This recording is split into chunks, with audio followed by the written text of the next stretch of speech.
Interstellar Colony Collective Government File. Colony Failure Assessment Report, Document 647. Report date, 30th of May, 2374. 2:47 ET. Reported by CFA Basic Data Collector Salma Chakran. Information status, classified. Superior officers only. Report. I have been on active duty for 4 years and have completed 23 failure assessment missions, and I have never experienced or observed anything like what I am about to describe in the following report. Myself and the crew of the CFA frigate Aurora were dispatched from ICC Outpost Norma on a data recovery assignment to a fairly newly established planetary orbital colony. The colony station was named Hecate, T-14J, codenamed Crossroads. It is located in the center of the Scruntum Crux arm. The colony was testing the safety of locating closer to the center of the galaxy for reasons including radiation safety. My initial research before the warp acceleration revealed certain classified files that were above my clearance level. This was abnormal for me, as CFA agents have clearance to all failed colony information so as to assist with failure assessment. Or so I thought. Our location from the station was approximately 3,000 parsecs, so we were required to take a hyper-extended rest, 2 days in the warp acceleration chamber. We awoke again 2 days from arrival, as is routine. I was debriefed on some of the finer details along with my team members on the nature of our assignment not long after we were awoken. As our supervising officer informed us, no distress signal was dispatched from the station by a crew member, so mutiny or internal criminal activity were to be ruled out. What was of concern was that there was no contact between Crossroads and ICC outposts nearest to it for 3 weeks before our dispatch. Normally, due to communication interruptions such as solar activity or blackouts, communications can be down for a week at newer stations, in which case an emergency response team is normally dispatched after a full month of a colony being unresponsive. Then, after the team gives the go-ahead, we are dispatched to observe the colony and collect electronic data or information from any survivors. But I assume, due to the classified nature of the colony's establishment, the emergency team was dispatched after that first week. The furthest our supervisor could go into detail was that a quick and strong energy signature was read from a radiation meter, then communications went out. While we weren't offered the classified information that would help us understand the nature of the colony's establishment, which I was denied during my initial research, we were told that the emergency response team found that the station was left abandoned. To my knowledge, I have only experienced or read about a handful of CFA cases that were ruled as colony abandonment. Most had to do with external factors such as raids, while 2 were crew paranoia. In the moment, I was trying my very best to rationalize the bizarre circumstances my team was now faced with. A foreign attack, internal crime, or mutiny, and force of nature events were to be ruled out because of the fact that the station was reported to be in pristine condition.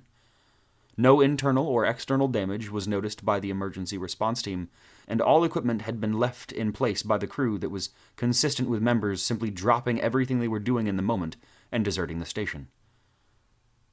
Crew paranoia was a factor, however, that I was not going to rule out, because panic may have been a reason for leaving equipment out. But certain systems and programs needed regular weekly servicing or they break down in different ways. This could cause power outages or system failures, which can lead to infrastructure decay or external damages on parts such as solar flaps. So it was puzzling, but I was confident that we were going to uncover details that would explain the desertion. From there, we were told what to collect. Our team of 5 consists of members who are individually specialized in different areas.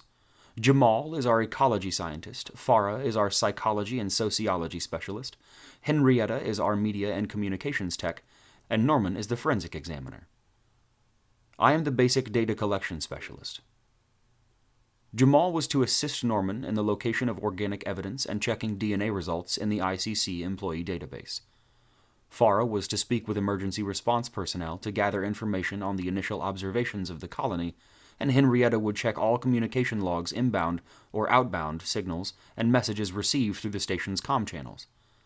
Finally, and unsurprisingly, I was to conduct routine basic data collection in all personal cabin logs, as well as collecting meter and technical information from the bridge of the station. This was in line with every assignment I had been given before.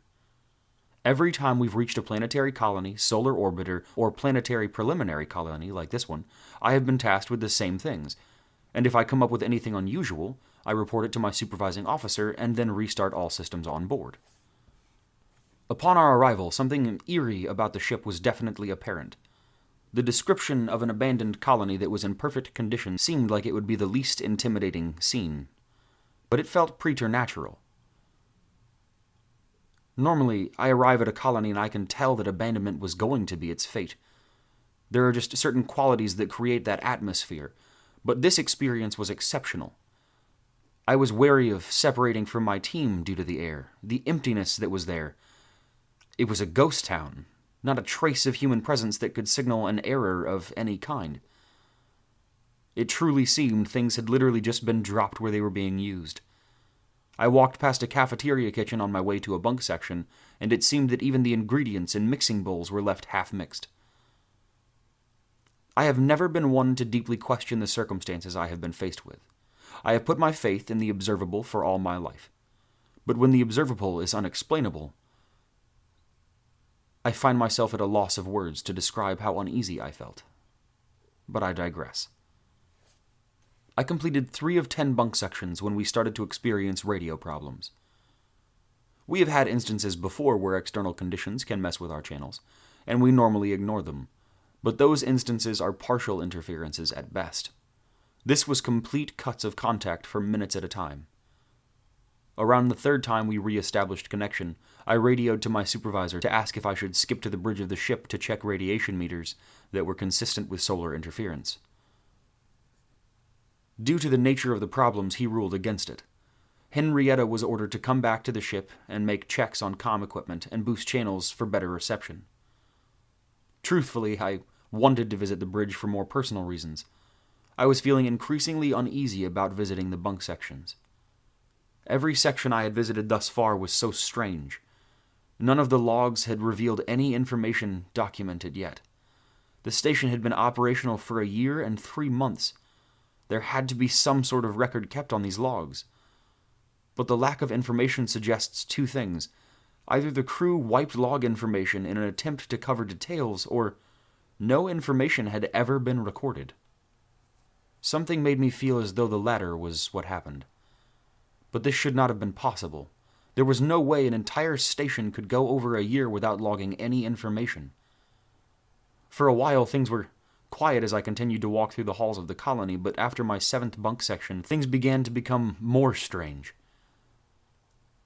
I had gone a while keeping my thoughts to myself. I was embarrassed to admit that I might have the inclination that something unnatural was going on. I was sure to be heckled for that.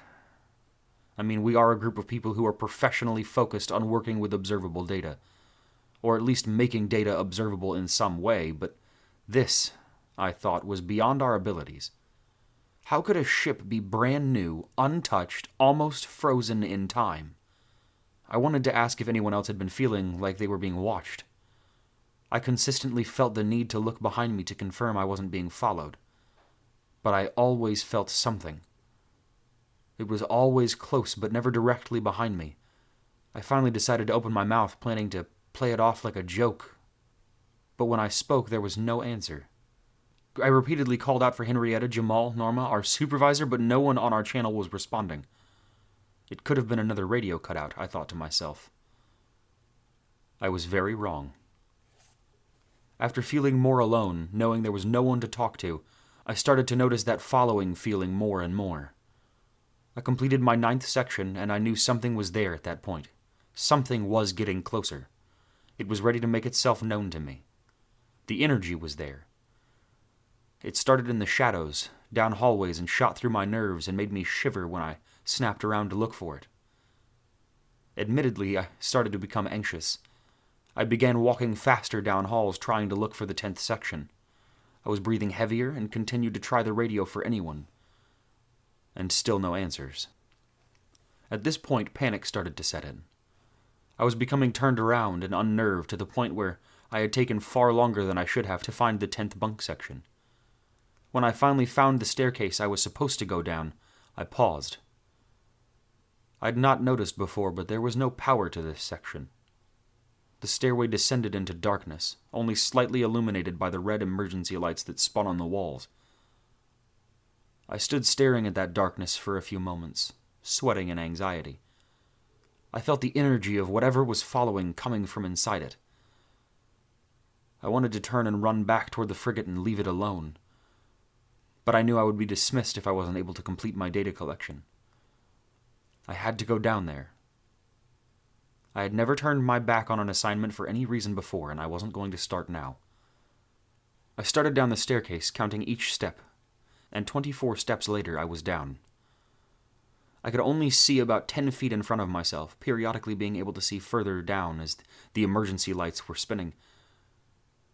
I glanced back up for a second at the light above, and then started to inch along the wall toward the end of the hallway where the logging computer was.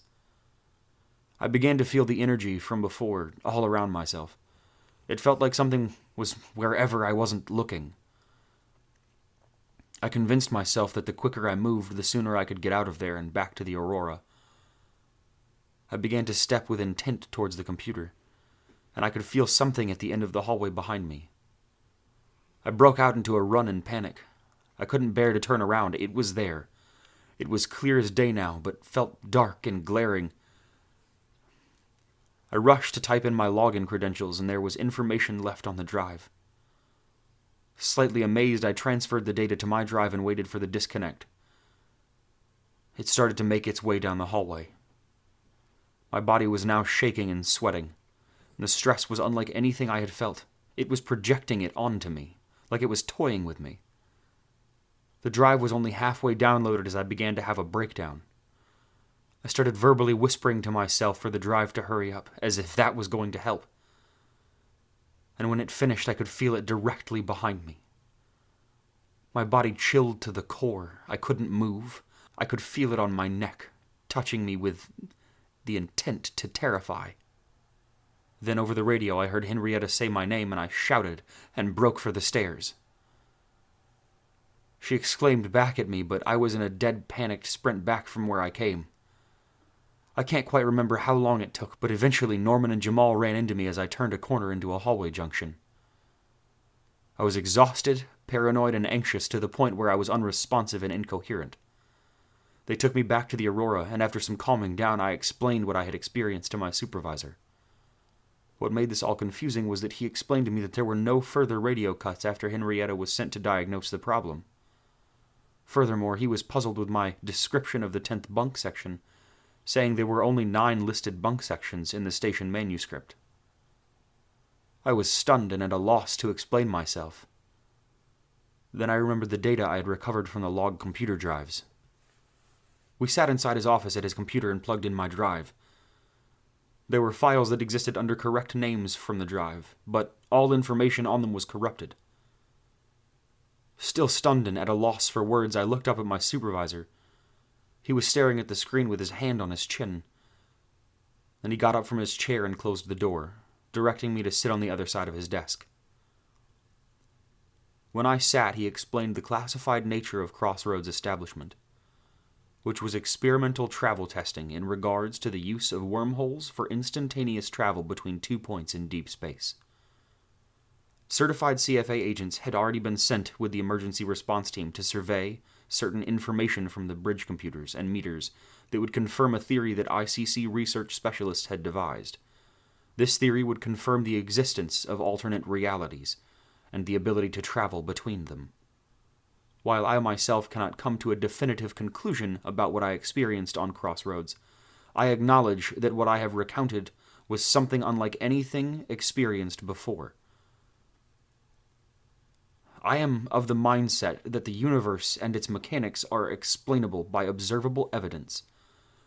But what I went through was beyond my understanding and will remain so. Upon ending this report, I would like to make a note that I have noticed things that are out of place that weren't before. My room is mine, but I have never been in this one before. Little details are slightly different, but most of all, one piece of evidence is glaringly obvious. To the best of my recollection, my desk tag read Selma before we arrived, and not Salma. End Colony Failure Assessment Report. Property of Interstellar Colony Collective Investigation Archives. Unauthorized viewing of classified documents is a Class A punishable offense.